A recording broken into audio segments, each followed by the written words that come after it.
Terkait dengan LBH, kami ucapkan terima kasih banyak. Senang sekali bahwa LBH memberikan energi, perhatian, waktu untuk ikut memikirkan Jakarta. Ini menjadi bahan yang sangat bermanfaat bagi kami untuk kita terus-menerus melakukan perbaikan. Kami menilai bahwa Jakarta masih belum maju bersama, tidak maju bersama. Kalau dibilang hashtag gubernur adalah Jakarta maju bersama di 4 tahun ini, kami bilang Jakarta tidak maju bersama. Ada 9 tuntutan yang harus didorong. Yang pertama, penting bagi Gubernur DKI Jakarta untuk membuat strategi dan rencana aksi pengendalian pencemaran udara yang partisipatif, lalu kemudian menghentikan swastanisasi air DKI Jakarta. Pemerintah Provinsi DKI Jakarta menghargai semua aspirasi maupun partisipasi warganya, termasuk juga kritik maupun hal-hal yang sifatnya korektif. Pak Gubernur selalu menekankan kepada kami seluruh jajaran untuk melakukan pembangunan dengan pendekatan yang berbeda. Apa kemudian diberi rapor merah? Karena justru hal-hal yang penting itu yang tidak dilaksanakan sampai di tahun keempat kepemimpinan. Baik. Itulah sebabnya kami memberi judul rapor merah kepemimpinan Gubernur DKI Jakarta Anies Baswedan DKI Jakarta. Kalau soal penghargaan, ya sudahlah, kita semua tahu Anies memang gubernur spesialis pengumpul penghargaan. Walaupun di era Anies, kemiskinan, ketimpangan, dan pengangguran di DKI Jakarta meroket. Kalau kita merujuk pada data BPS, kemiskinan naik dari 3,78% pada 2017 menjadi 4,69% pada 2022.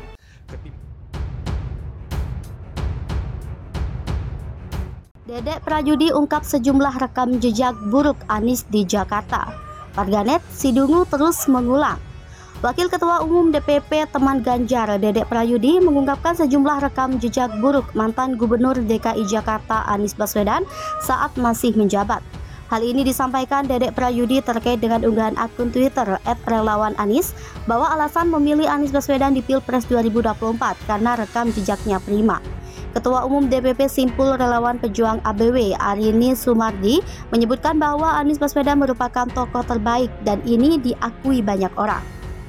Menanggapi hal ini, Dedek Prayudi menunjukkan beberapa rekam jejak buruk Anies di Jakarta, dari kemiskinan hingga program rumah DP 0 rupiah yang dinilai gagal. Demokrat ungkap faktor yang mungkin membuat publik bosan ke Anies. Tiketnya belum utuh. Partai Demokrat cukup memahami bila publik merasa bosan dengan narasi perubahan, termasuk bila ada pandangan yang menyebut kenaikan elektabilitas Anies Baswedan sebagai capres terjadi sesaat sebagai efek euforia pencalonan oleh Nasdem beberapa waktu lalu. Menurut Deputi Badan Pemenangan Pemilu Partai Demokrat Kamhar Lakumani, kedua hal itu mahfum terjadi lantaran narasi yang saat ini disampaikan Anies masih terbatas. Diketahui, sejauh ini baru Nasdem yang sudah secara resmi mengusung mantan Gubernur DKI Jakarta itu sebagai capres. Sementara itu, rencana pembentukan koalisi perubahan oleh Demokrat, Nasdem, dan PKS tak kunjung terrealisasi. Kamhar meyakini bahwa narasi yang disampaikan Anies akan semakin berkembang bila koalisi tersebut resmi terbentuk. Meski begitu, Kamhar menyatakan Demokrat hingga kini masih terus mendorong Ketua Umumnya, Agus Harimurti Yudhoyono, untuk mendampingi Anies sebagai calon wakil presiden. Menurut dia, bila keduanya dideklarasikan sebagai pasangan calon, akan semakin menambah penegasan antitesis pemerintahan Jokowi.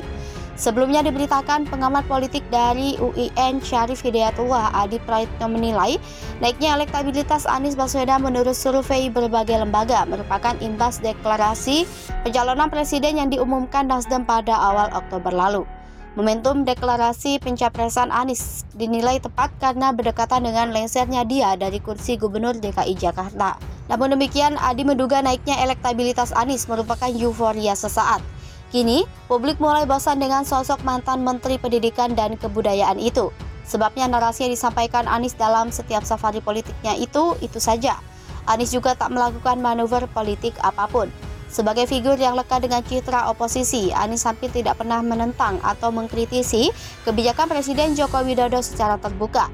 Padahal basis massa Anies datang dari kalangan yang kontra terhadap Jokowi. Bawaslu sebut Anies tak etis. Demokrat tegur pejabat yang pasang baliho ingin nyapres. Koordinator juru bicara Partai Demokrat Herzaki Mahendra Putra meminta Badan Pengawas Pemilu untuk menegur pejabat yang melakukan kampanye terselubung dengan memasang wajah di mana-mana. Menurutnya, Bawaslu harus adil dengan tidak hanya menyebut mantan Gubernur DKI Jakarta Anies Baswedan kurang etis dengan kegiatan safari politiknya. Menurut Herzaki, saat ini banyak pejabat publik yang sudah memasang wajahnya di mana-mana untuk sosialisasi diri, terlebih mereka yang ingin maju menjadi calon presiden atau calon wakil presiden pemilu 2024. Ia menekankan Partai Demokrat sejatinya hanya mengapresiasi kerja-kerja profesional rekan-rekan Bawaslu. Menurutnya, seharusnya mengawasi semua bakal kandidat yang akan menjadi kontestan di pemilu 2024. Sehingga ia berharap tidak ada tebang pilih dalam penegakan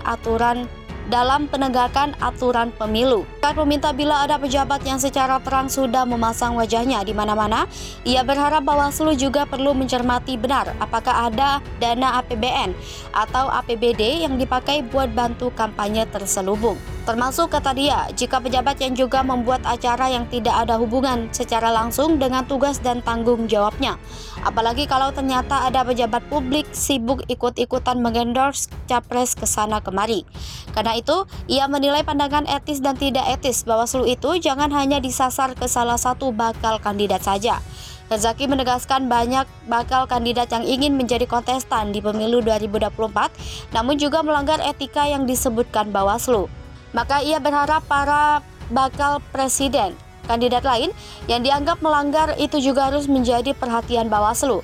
Sebelumnya, Bawaslu menyatakan kegiatan safari politik yang dilakukan bakal capres Partai Nasdem Anies Baswedan tidak etis jika ditinjau dari sisi etika politik. Sebab kegiatan tersebut merupakan kampanye terselubung.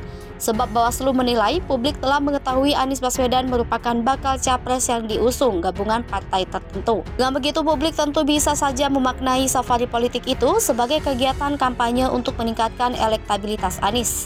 Karena itu, Bawaslu meminta semua bakal calon peserta pemilu 2024 termasuk Anies untuk menahan diri untuk berkampanye atau kegiatan apapun yang bertujuan menyosialisasikan diri